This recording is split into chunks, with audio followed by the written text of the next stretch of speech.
bom dia, meus amados irmãos, que a graça e a paz que vem da parte do nosso bondoso Deus, através do nosso Senhor e Salvador Jesus Cristo, possa se instalar, crescer e abundar em nossas vidas, de tal forma que as pessoas sintam o desejo de conhecer o Deus que vive em nós, que queiram ser templos vivos como nós somos, que isso seja uma realidade em nossas vidas. Amados, vamos dar continuidade aqui ao estudo bíblico diário. Estamos estudando sobre o conhecimento de Deus, baseado aqui no capítulo 1, parte final do capítulo 1 e o capítulo 2 de Romanos, quando o apóstolo Paulo traz aqui uma série de informações sobre esse conhecimento maravilhoso de Deus que pode levar o homem para a vida eterna, ou a rejeição do conhecimento de Deus pode levar o homem a um coração teimoso e obstinado para o mal, e aí ele perder a vida eterna, como nós vimos ontem, né? Ao estudarmos, por exemplo, quando Paulo diz na pergunta 7, né, no verso da pergunta 7, Romanos 2:3, quando ele diz lá que tem pessoas, você que está pregando contra um pecado, aí vai e pratica aquele pecado, você não vai escapar do juízo de Deus, porque você mesmo já está se condenando com a própria boca, né? E vimos também na outra pergunta, a pergunta 8, quando Paulo diz que esses homens que fazem isso acabam se tornando obstinados no coração e começam a repetir o mesmo erro como um caráter teimoso, ao ponto de ir acumulando a ira de Deus na sua vida. Ele, obviamente, não amar mais a Deus nem as suas coisas e, obviamente, cometeu o pecado ali contra Deus, chamado de pecado imperdoável, que é o pecado contra o Espírito Santo de Deus, ao rejeitar a voz do Espírito de Deus, tentando convencê-lo a sair dessa vida de pecado, né? Pois bem, aí hoje, na pergunta 9, nós temos aqui o seguinte questionamento: que recompensa terá o homem que escolheu o caminho da justiça, já que a gente viu que aquele que continua no caminho do pecado, da teimosia, da obstinação, será condenado no juízo de Deus. Aí a pergunta é, e então? O que escolher praticar a verdade? O que fugir aquele homem que foge desses pecados aí, que foge dessas coisas erradas? O que acontecerá com ele? Já que com o outro vai acontecer a condenação, né? No juízo de Deus. Romanos 2, versículos 6 e 7 diz assim: Deus retribuirá a cada um conforme o seu procedimento. Ele dará vida eterna aos que, persistindo em fazer o bem, buscando glória, honra e imortalidade. Ou seja, em outras versões diz, Deus retribuirá a cada um segundo as suas obras, segundo as suas ações, segundo as suas atitudes, segundo as suas escolhas e decisões. Se eu escolho guardar o mandamento de Deus, acreditar na sua palavra e praticar somente aquilo que ela manda, eu serei justificado pela fé que eu tenho na palavra, em Deus, em obedecer a sua palavra. Se as minhas obras não são obras que estão em plena harmonia com a fé, as minhas obras estão em plena harmonia com as coisas do mundo, ou seja, com a transgressão da palavra de Deus, da lei de Deus, se as minhas ações estão em plenas transgressões, eu receberei no juízo conforme as minhas obras. É por isso que Cristo diz que o Filho do Homem virá nas nuvens do céu com poder e grande glória e trará consigo o galardão para dar a cada um, igual Paulo está falando aqui no singular, você, dará a cada um segundo as suas obras, não é segundo a sua fé, é segundo as suas obras. Por que ele fala obras? Porque as atitudes e as obras do homem revelam se ele tem fé ou não, como diz o apóstolo Tiago, né? As obras do homem diz o que é o retrato falado da sua fé. O homem que diz que tem fé, mas não tem obra, é um mentiroso. Ele não tem fé em nada. Ele só tem muito... vive de falar, vive de falar e não viver. É só testemunho da boca para fora, é só engano, né? Então é assim que vivem essas pessoas. Mas aquele que realmente tem fé vai se ver os frutos das suas obras, né? Frutos de salvação. É o que Paulo diz aqui. O Senhor vai retribuir a cada um segundo o seu sofrimento, o seu procedimento. Ele vai dar a vida eterna àquelas pessoas que persistem em praticar o bem. O que é que Paulo quer dizer aqui com praticar o bem? Praticar o bem é você dar uma cesta básica a quem está morrendo de fome lá na favela. Praticar o bem é você comprar uma sandália havaiana e dar para alguém que está descalço no meio da rua. Praticar o bem no contexto aqui, nesse contexto do verso aqui de Romanos 2, 6, 7, é você comprar uma roupa para aquele que está com a roupa toda rasgada, passando frio, debaixo da marquise, debaixo de uma ponte. É isso? Não é só isso. Isso aí é praticar a bondade. E o bem aqui é um contexto muito maior. O bem aqui é você praticar o bem, é você fazer por amor. Não é porque você só sentiu pena daquela pessoa, sentiu uma compaixão temporária e fez aquilo. Não, não, não. Isso é uma pequena ação isolada diante de todo o contexto. Fazer o bem é muito mais abrangente. Fazer o bem é guardar a palavra de Deus no seu sentido espiritual mais profundo. É atender tudo que a Bíblia pede que você faça.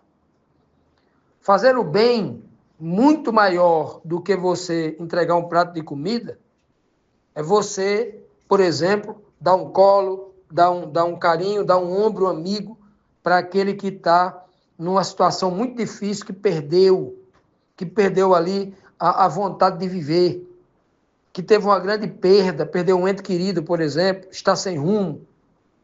Dedicar tempo, se sacrificar por ele, né?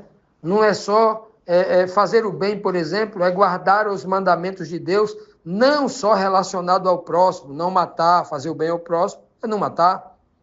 Não basta não matar só, mas promover vida para ele, condições para que ele viva bem. Não adulterar não é só não possuir a mulher do próximo, mas é amar tão o próximo que você coopera para que o casamento deles sejam mais unidos, sejam mais amoráveis, sejam cada vez mais firmes. Não roubar, não cometer o pecado de roubar, não é só tomar aquilo do outro, não, mas ajudá-lo a conservar aquilo que ele tem para que ele não perca.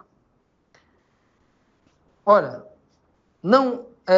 fazer o bem não é apenas você não dizer um falso testemunho contra o próximo, mas é você falar bem daquele próximo. E daí, né, tantas coisas mais que você pode fazer. Não é só isso, mas existe fazer o bem também, não é só para com o próximo e para com Deus. Quando o Senhor diz, não faça imagem de escultura, não substitua, não faça ídolo para você, porque você não deve ter nenhum ídolo, porque você só tem um Deus.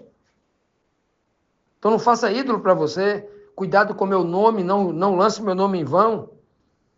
Eu sou Yahvé, não terás outros deuses diante de mim, diz o primeiro mandamento de Deus. Não terás outros deuses, só tem eu. Então, fiz aqui um resumo diante de inúmeros mandamentos que a Bíblia dá. Cristo dá muitos mandamentos. Se um sujeito vier te fazer o mal, levar uma capa, dá também a ele a tua túnica. Se o teu patrão pede para tu ir 1 milha, vai com ele 2. Olha quantas orientações preciosíssimas para o homem que quer se manter no bem. É disso que Paulo está falando. Então, as pessoas que perseveram nesse caminho, atento a esses reclames da palavra de Deus, essas pessoas estão buscando vida eterna, estão no caminho do bem, buscando glória e honra e a imortalidade. Continuando, amados, vamos aqui para a próxima pergunta, pergunta 10, que diz assim: do outro lado, que outro lado? Nós acabamos de falar de um lado, o lado das pessoas que estão do lado do bem, buscando o bem, guardando a palavra de Deus, de olho na honra espiritual, nas coisas que vêm de Deus, né? Agora, do outro lado, é o lado do mal, obviamente. Do outro lado, o que obterão os ímpios, obstinados, teimosos, que querem continuar vivendo na ignorância, não querem buscar o conhecimento de Deus, que é luz para os olhos, que é salvação para as pessoas. O que acontece com eles? Romanos 2, versículo 9 diz assim: haverá tribulação e angústia para todo ser humano que pratica o mal, primeiro para o judeu, depois para o grego. Veja só que linguagem poderosíssima Paulo está usando aqui. Paulo, assim como diz que o homem tem duas características, teimosia e obstinação de coração, e aí o Senhor também vai dar duas características de juízo: tribulação e angústia, para cada um. Tribulação são problemas que você tem que resolver fisicamente. Um corte, uma doença, fisicamente. E angústia é aquela dor na alma, o medo, a ansiedade, e outras coisas que perturbam a alma, o espírito, que tiram o ânimo, a vontade de viver. Olha que coisa terrível. Ou seja, uma recompensa na carne e nas emoções. O juízo. Então, o Senhor está dizendo que para o homem ímpio que escolhe fazer o mal contra as pessoas, transgredir a lei de Deus, essas pessoas experimentarão a tribulação e a angústia, né? Para todo ser humano que pratica o mal, para todo, sem exceção. Ele não diz aqui, olha, para todos os seres humanos no plural, ele fala no singular. De novo, Paulo continua falando, se dirigindo ao ser individual, a toda uma igreja, a cada um individualmente. É o que ele está falando. Sabe o que é que me surpreende aqui? O que ele vai dizer agora. Primeiro para o judeu. Como é? Ora, mas o judeu não é o religioso aqui? Não é o sujeito que está na igreja? Não é o homem que tem a Bíblia, que tem a Torá, que lia e conhecia toda a lei de Deus, como Paulo vem falando em toda a contextualização? Ora, por que Paulo está dizendo que a primeira recompensa de juízo para o mal, a tribulação e a angústia, primeiro cai sobre o judeu? Né? Então, muito judeu fala assim, é porque eu sou judeu, eu conheço a lei, eu tenho um privilégio, eu sou superior ao resto da raça humana, eu sou um povo escolhido, eu sou a menina dos olhos de Deus, eu sou isso, sou aquilo. Rapaz, não é assim não. Acorde. É porque eu sou crente daquela igreja famosa ali, pentecostal, aquela igreja evangélica, aquela igreja A, B, C, D, né? Eu sou um protestante, eu sou um evangélico, eu sou isso, sou aquilo. Já faz 50 anos que eu estou lá. Sou um missionário, sou um diácono, sou um pastor, sou um pregador, sou isso, sou aquilo outro, né? E aí eu tenho um privilégio diante de Deus. Deus me escuta mais do que os outros. Aí o Senhor está dizendo mentira. Não é assim não, você está equivocado. Quem mandou você dizer isso? Você é um mentiroso. Eu só lhe escuto, você só tem vantagem diante dos outros. Não é porque você é crente e pertence a uma igreja. Não é porque você tem um cargo dado pelos homens, não. Isso não vale nada para mim, é o que Deus diz. Agora, se você é um homem santo, que se consagra, que obedece os meus mandamentos, segue a minha palavra, tem fé, e só tem fé porque a prova de que você tem fé é que você guarda a minha palavra, porque se você não guarda, você não tem fé, é só um religioso vazio, mentiroso, em busca de benefício próprio. Olha só. Por isso que ele diz, o primeiro castigo é na costa dos judeus, os religiosos, os crentes. O primeiro castigo é para ele, não é para os gentios não, os gregos não. O gentio não, o que não conhece, primeiro é os crentes. Por quê? Que o castigo maior, em primeiro lugar, vem os crentes. Pedro vai dizer que o juízo começa logo pela casa de Deus. Por quê? Porque Deus deu um privilégio gigantesco a esse povo. Deus deu a sua palavra. Deus ainda colocou à disposição deles o seu espírito para que eles compreendam a palavra. Se eles não buscaram compreender, entender e praticar a palavra. É um problema deles. Quanto mais se condições dá um trabalhador para trabalhar, mais se cobra dele.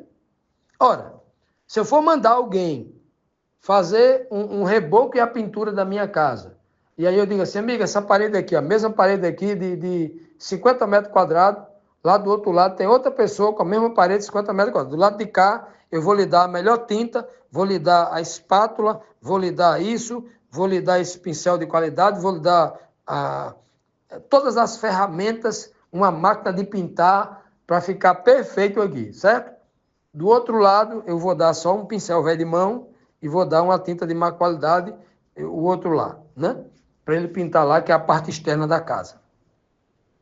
Ora, quem esse dono de casa vai cobrar um serviço de maior qualidade? A quem ele deu a tinta de última geração? Os pincéis, as máquinas de pintar, as espátulas, a massa corrediça, o material de alta qualidade? Ou aquele coitado que está lá fora que recebeu só um pincel velho e uma tinta de má qualidade? A quem ele vai cobrar? A quem ele deu mais recurso? É o que a Bíblia diz. Se eu, como cristão, recebi luz especial e não coloquei em prática, eu serei julgado e receberei uma sentença pior, mais dolorosa, do que o ímpio que está lá no mundo cometendo pecado sem ter o conhecimento de Deus. É o que a Bíblia diz. Agora, o conhecimento chegou para o grego, para o gentil. Ele chama grego aqui, mas ele pode chamar também de gentil. Ou seja, aquele que não tem convivência com a igreja, com a Bíblia, né? Para o gentil. Foi oferecido a palavra ao gentil, ele rejeitou. Foi dito ao gentil que tem um Salvador, ele rejeitou. Foi dito ao gentil que ele precisa conhecer a palavra para conhecer Deus e ter força e poder na sua vida, ser produtivo, crescer em sabedoria e em graça, ser um homem de destaque, ser alguém feliz, completo em Deus. Aí ele rejeita, vai rejeitando. Ele também será julgado. Mas veja que o Senhor, Paulo está falando aqui, que ele é em segundo lugar. Quando ele coloca o primeiro lugar, o judeu, para ser condenado, para sofrer, olha só o que ele está dizendo. Então, deixa bem claro aqui que nem um judeu, nem um religioso, nem um crente pode dizer, eu tenho vantagem. Nenhuma vantagem tem. Ninguém tem vantagem porque é crente ou porque é o incrédulo, porque é judeu ou porque é grego, porque é um cristão ou é um gentil. Não.